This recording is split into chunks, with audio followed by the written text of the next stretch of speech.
ప్రజావాణికి స్వాగతం. ఈ కథనాన్ని మీకు అందిస్తున్నది మణి శర్మ. ఏపీలో ఎన్నికల వేళ వైఎస్ కుటుంబంలో వార్ పరాకాష్ఠకు చేరుకుంది.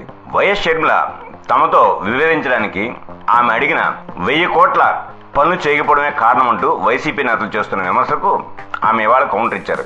ఈ సందర్భంగా ఆరోపణలు నిరూపిస్తే రాజకీయాలు వదిలేసి వెళ్లిపోతానంటూ షర్మిల వైసీపీ నేతలకు సవాల్ విసిరారు. తప్పుడు ప్రచారం చేస్తున్నారంటూ షర్మిల మండిపడ్డారు. జగన్ పడేసే కుక్క బిస్కెట్లకు ఆశపడే వాళ్ళంటూ వారిపై తీవ్ర ఆగ్రహం వ్యక్తం చేశారు. ఇలా మాట్లాడేందుకు మీకెంత అందుతున్నాయంటూ వారిని ప్రశ్నించారు.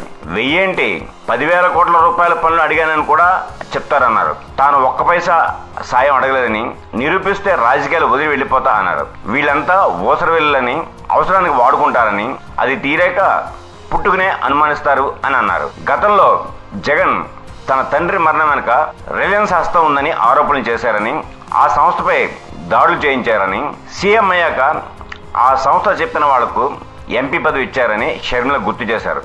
అలాగే వివేక హత్య తర్వాత సిబిఐ దర్యాప్తు అడిగారని, సీఎం అయ్యాక విచారణ వద్దన్నారన్నారు. వైఎస్ఆర్ పేరు సిబిఐ ఛార్జ్షీట్లో పెట్టించారని, అది పెట్టిన పన్నువాళ్లకు అదనపు పదవి ఇచ్చారన్నారు. సొంత తండ్రి పేరు సిబిఐ ఛార్జ్షీట్లో పెట్టించిన ఘనత జగన్ది అని షర్మిల ఆరోపించారు.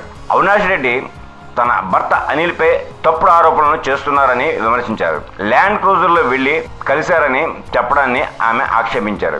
అవినాష్ రెడ్డి లాగా మధ్యరాత్రి గొడ్డలతో వెళ్లడం తమకు చేత కాదన్నారు.